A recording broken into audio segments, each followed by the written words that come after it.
નમસ્કાર દર્શક મિત્રો, ધ લોકસત્તા શોમાં આપનું સ્વાગત છે। આજના સમયમાં આપણે જે કપડાં પહેરીએ છીએ તે માત્ર ફેશનનું પ્રતીક નથી, પણ એક વિરાટ વૈશ્વિક ઉદ્યોગનો હિસ્સો છે। આ વ્યવસાય દર વર્ષે આશરે 1.7 ટ્રિલિયન ડોલરની જંગી કમાણી કરે છે, પરંતુ તેની પાછળ એક વરવી વાસ્તવિકતા છુપાયેલી છે। સંયુક્ત રાષ્ટ્ર સંઘના ચોંકાવનારા આંકડા અનુસાર વિશ્વમાં થતા કુલ ગ્રીનહાઉસ ગેસના ઉત્સર્જનમાં 8% જેટલો હિસ્સો એગ્રો ફેશન ઉદ્યોગ ધરાવે છે।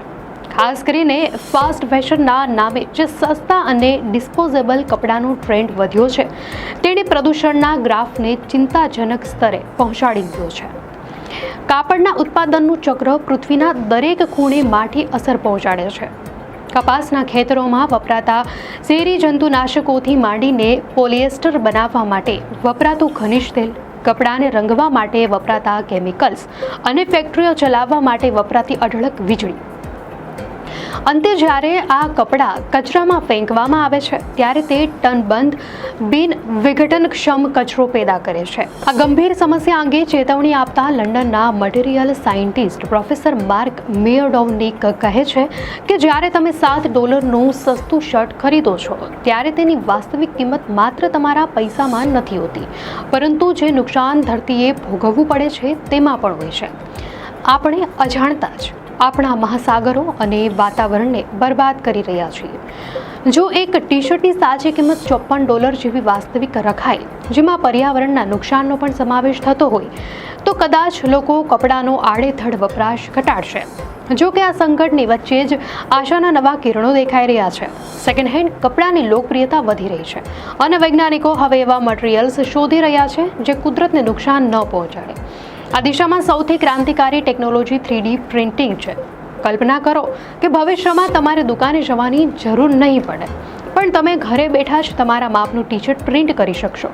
પ્રોફેસર મિયોડોવનિક એવી ટેકનોલોજી પર કામ કરી રહ્યા છે કે જેમાં વ્યક્તિના શરીરનું ડિજિટલ સ્કેન કરી મકાઈના સ્ટાર્ચ કે શેરડીમાંથી બનેલા બાયોપ્લાસ્ટિકનો ઉપયોગ કરીને કપડાં બનાવી શકાય। આ પ્રક્રિયામાં કોઈ વધારાનું કાપડ બગડતું નથી, કારણ કે તે જરૂર અનુસાર જ બને છે। વળી આ કપડાં જ્યારે જૂના થાય ત્યારે તેને ફેંકી દેવાને બદલે ખાતરમાં ફેરવી શકાય છે।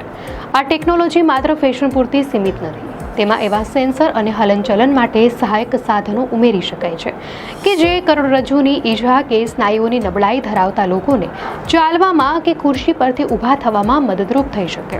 તો આ અંગે મોટી મોટી બ્રાન્ડ્સ અત્યારે ગંભીર પ્રયોગો કરી રહી છે। બીજો એક અદ્ભુત વિકલ્પ કોમ્બુચા લેતર છે। કોમ્બુચા એક જાણીતું હેલ્થ ડ્રિંક છે જેને આથો લાવીને બનાવવામાં આવે છે। આ પ્રક્રિયા દરમિયાન તેની સપાટી પર બેક્ટેરિયાનું એક પડ બને છે।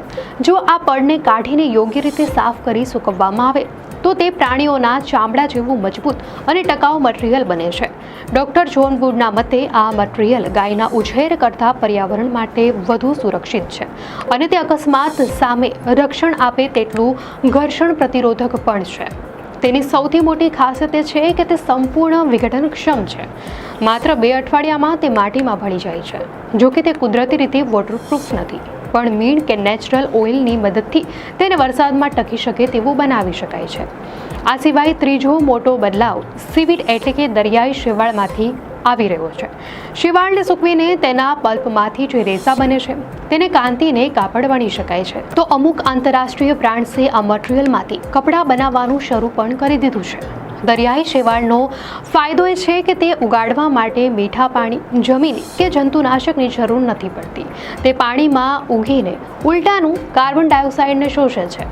પોલિએસ્ટર જેવા પ્લાસ્ટિક આધારિત કાપડ જે હજારો વર્ષો સુધી પૃથ્વી પર પડ્યા રહે છે અને માઇક્રોપ્લાસ્ટિકથી મહાસાગરોને દૂષિત કરે છે, તેની સામે શેવાળમાંથી બનેલા વસ્ત્રો કુદરત માટે આશીર્વાદરૂપ છે। ડૉક્ટર વુડ પ્રશ્ન ઉઠાવે છે કે જે કપડાં આપણે ટૂંકા સમય માટે પહેરવાના છીએ તેને કાયમ માટે પર્યાવરણમાં અકબંધ રહે તેવા મટીરિયલથી શા માટે બનાવવા જોઈએ? આમ નવી ટેકનોલોજી અને કુદરતી શસ્ત્રોનો સુમેળ જ ફેશન જગતનું ભવિષ્ય બદલી શકે છે, જેનાથી પૃથ્વી અને માનવજાત બંને સુરક્ષિત રહી શકે। દર્શક મિત્રો, આ અંગે આપની શું પ્રતિક્રિયા છે અમને કોમેન્ટમાં ચોક્કસથી જણાવશો અને જો આપને આ માહિતી સારી લાગી હોય તો વિડીયોને લાઇક કરો અને ચેનલને સબસ્ક્રાઇબ કરો।